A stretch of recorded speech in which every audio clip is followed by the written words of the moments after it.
자, 바로 본론으로 들어가 보죠. 오늘 우리가 해설할 자료는 1920년대 조선을 그야말로 뒤흔들었던 대중경제운동에 관한 겁니다. 보통 역사책에서 표면적인 사실만 배우잖아요. 하지만 이 거대한 운동을 가능하게 한 진짜 동력, 즉 숨겨진 신학적 청사진이 있었다는 사실 알고 계셨나요? 과연 그 숨겨진 엔진이 무엇이었는지 지금부터 하나하나 뜯어보겠습니다. 자, 내 살림 내 것으로. 이 슬로건 아마 다들 한 번쯤은 들어보셨을 아주 익숙한 문구죠. 그런데 여기서 진짜 흥미로운 포인트가 하나 있어요. 이 짧고 평범해 보이는 구호가 어떻게 전국구 규모의 행동으로 폭발할 수 있었는지, 그 뒤에 숨은 강력한 조직적이고 영적인 엔진을 아는 분들은 정말 극히 드물다는 겁니다. 이야기를 본격적으로 풀기 전에 이 운동이 뭔지 핵심만 딱 짚고 넘어갈게요. 물산장려 운동. 한마디로 1920년대 일제의 억압 속에서 우리가 쓸 물건은 우리 손으로 직접 만들고 쓰자. 그렇게 해서 경제적 독립을 이뤄내자고 외쳤던 거대한 풀뿌리 자립 캠페인이었습니다. 그렇다면 이 대담한 움직임, 도대체 어디서부터 시작된 걸까요? 네, 첫 번째 파트. 내 살림 내 것으로입니다. 이 담대한 외침이 처음 뿌리 내린 곳으로 가보죠. 이 운동은 1920년 평양에서 출발했습니다. 여기서 우리가 주목해야 할 단어는 바로 평양이에요. 당시 평양은 기독교 영향력이 워낙 막강해서 한국의 예루살렘이라고 불릴 정도였거든요. 그러니까 이 운동은 깊은 신앙심과 끈끈한 민족 정체성이 이미 하나로 꽉 뭉쳐있던 아주 전략적인 요람에서 태어났다고 볼 수 있는 거죠. 그럼 이 거대한 그림을 그린 설계자는 누구였을까요? 다음 파트, 조선의 간디로 불린 조만식 장로에 대해 알아보겠습니다. 맞습니다. 널리 존경받는 조선의 간디 조만식 장로가 그 중심에 있었어요. 그런데 이분을 단순히 민족의 정치적 지도자로만 보면 안 됩니다. 그의 탁월한 리더십은 사실 그가 섬기던 산정현 교회의 신실한 장로로서의 삶, 즉 깊은 장로교 신앙과 절대 떼어놓고 생각할 수 없거든요.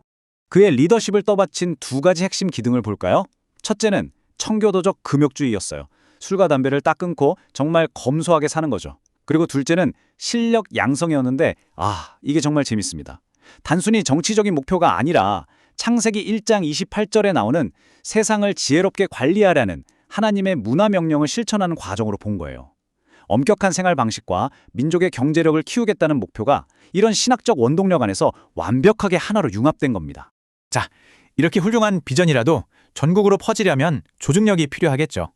세 번째 파트, 전국을 움직인 교회 네트워크를 살펴보겠습니다.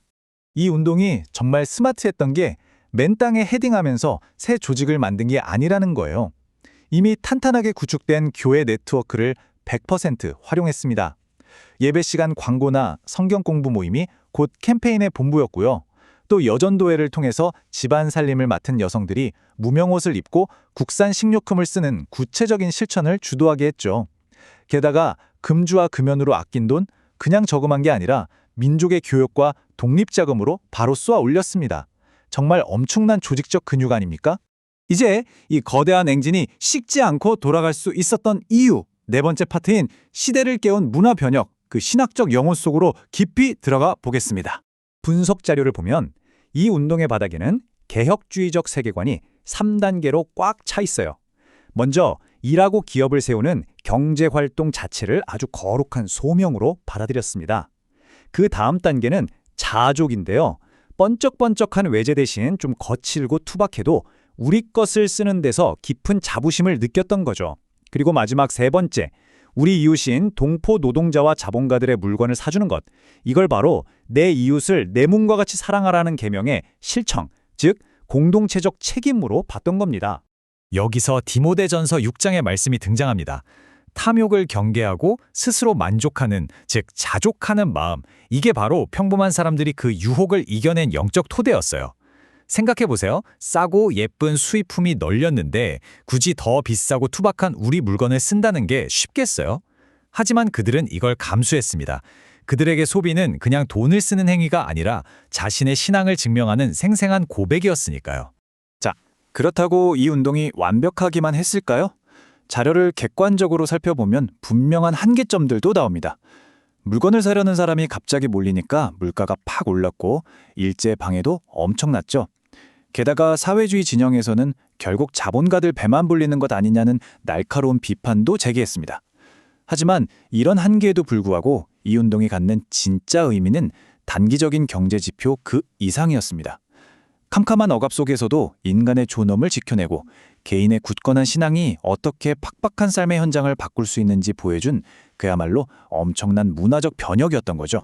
오늘 이 해설의 끝에서 우리는 아주 묵직한 질문 하나를 마주하게 됩니다. 그렇다면 오늘날 그리스도인으로서 우리는 이 사회의 경제와 문화 속에서 어떤 책임을 다해야 하는가? 1920년대에 울려 퍼졌던 이 외침은 그저 박물관에 갇힌 과거의 유물이 아닙니다. 복잡한 현대를 살아가는 우리에게도 똑같이 묵직하고 강렬한 질문을 던지고 있죠. 이 질문에 대해 여러분은 어떤 답을 내리실지 깊이 고민해 보시길 바라며 오늘 해설은 여기서 마무리하겠습니다. 함께 해주셔서 감사합니다.